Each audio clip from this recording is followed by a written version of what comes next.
What would you call the perfect season? A top four finish, a league title, winning the Champions League, or finally clinching the domestic cup? For the greatest teams, it is all of the above. You can call the treble the highest honor in club football. And probably because it is. In fact, many teams have completed a treble. Mourinho's United won 3 trophies in the 2016-17 season, including the Europa League, EFL Cup, and Community Shield. This season, Ancelotti's Real Madrid won a trio of the Club World Cup, Copa del Rey, and UEFA Super Cup. But none of these qualify as the treble. For a complete treble quest, the club must clinch 3 season-long competitions: the Champions League, league title, and domestic cup. If a club wins the Europa or Conference League, along with both domestic titles, it may still be considered the treble, but both domestic trophies are non-negotiable. It definitely is harder than it sounds. Only 29 teams have managed this feat in football history, with just 9 of them being European. But only 5 of those 9 historic feats have occurred in this century. Welcome to Football Pro. In this video, we're going to talk about the treble-winning teams of the 21st century. This channel is dedicated to bringing you awesome regular content in and around the beautiful game of football.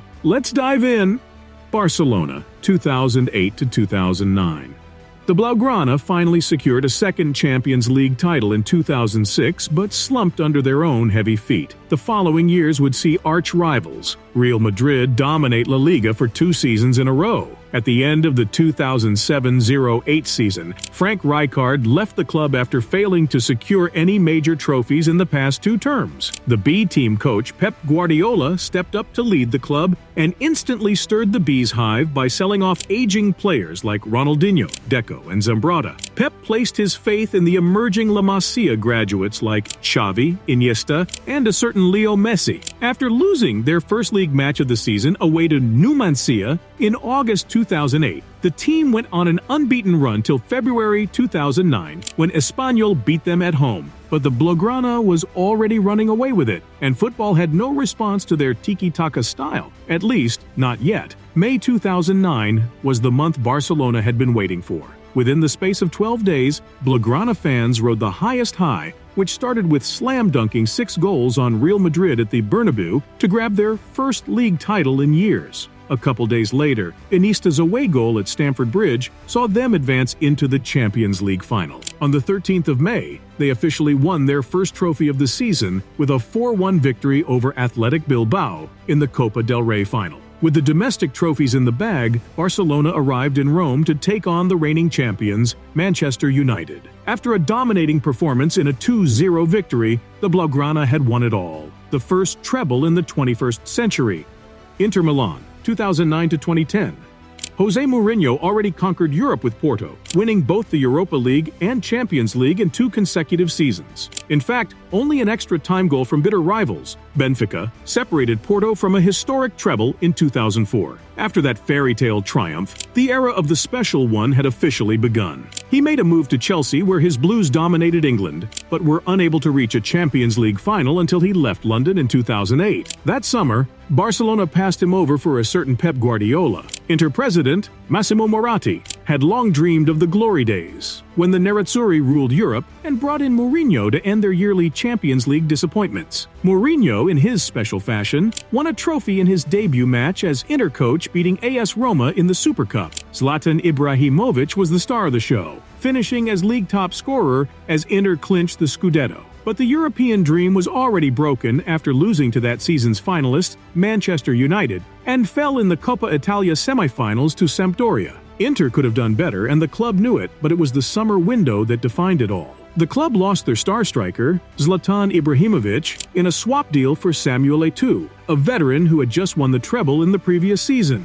Diego Milito and Thiago Motta came in from Genoa. Wesley Sneijder joined from Real Madrid, and Luiko arrived from Bayern Munich, and the games began. The season got off to a rocky start as the Nerazzurri fell in the Supercoppa to Lazio and drew their first league match against Bari. It was going to be a long road ahead, but Mourinho's soldiers pulled through and found their feet. Their UEFA Champions League group stages campaigns started off with a draw to Barca in the end and ended with a defeat at the Camp Nou, but they qualified for the round of 16 to face Mou's former side, Chelsea. After advancing against the Blues and beating CSKA Moscow in the quarterfinals, they would face a familiar foe, Barcelona. Once again, Facing the defending champions was no joke, but Inter won the first leg at the San Siro with 3-1. Things got complicated in the second leg after Thiago Motta was sent off in the opening minutes, but Mourinho organized a solid defense with Samuel Eto'o at left back. They withstood wave after wave of Barca's attack until Piqué scored, but it was too late and too little. After the whistle blew, Inter had sealed a 3-2 win on aggregate. The special one launched onto the pitch and celebrated like the man of the moment, calling it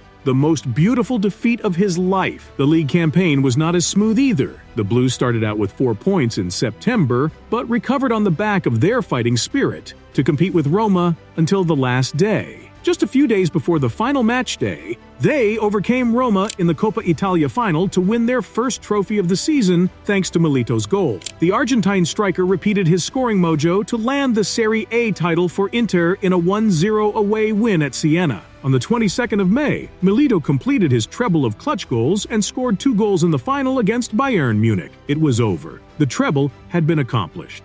Bayern Munich, 2012 to 2013. A few years earlier, Jose Mourinho's Inter dismantled Bayern Munich's treble ambitions. The Germans had won both the Bundesliga and DFB Pokal before the 2010 UEFA Champions League final. But Diego Milito's double punch ended the dream at the last stand. With some coach changes and squad shuffles, the Bavarians went back at it. The following season was horrible to say the least. Bayern were eliminated from the UEFA Champions League round of 16 by Inter and lost the DFB Pokal semifinals to Schalke 04. In the league, they finished third behind Bayer Leverkusen and champions Borussia Dortmund.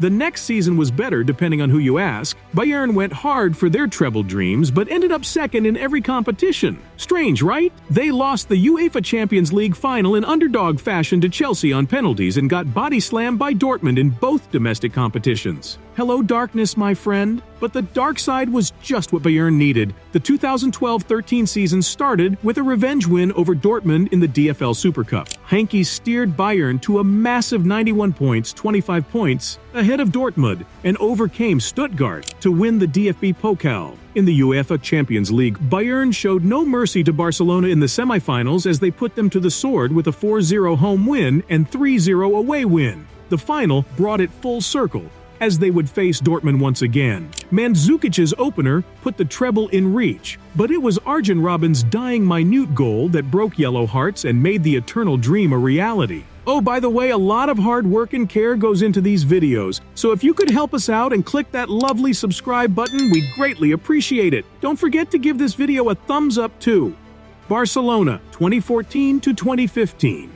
Since Barcelona's treble triumph in 2009, the club managed one more UEFA Champions League title. Between an utter 7-0 aggregate demolition by Bayern and shocking exits at the hands of Atletico and Chelsea, Barcelona was at the brink of seeing their glory days behind them. Even their hold on La Liga had loosened with Real Madrid and Atletico Madrid claiming the 2012 and 2014 titles. Even after signing the world's greatest wonderkid, the Blaugrana went trophyless in the 2013-14 season. They needed something and fast. Luis Enrique, who played for both Barcelona and Real Madrid, was called in to lead the club, while Luis Suarez joined Messi and Neymar Jr. to form the world's deadliest attacking trio, the MSN. And so the games began. The Blaugrana had a tough battle against Los Blancos for the league title with a Ronaldo in the form of his life, but Barcelona secured it in the end after Real Madrid fumbled a great start to this season. The Copa del Rey victory came with a fantastic 3-1 win over Athletic Bilbao in the final. In the Champions League, they defeated Guardiola's Bayern Munich in the semis and went on to beat Juventus 3-1 in the final.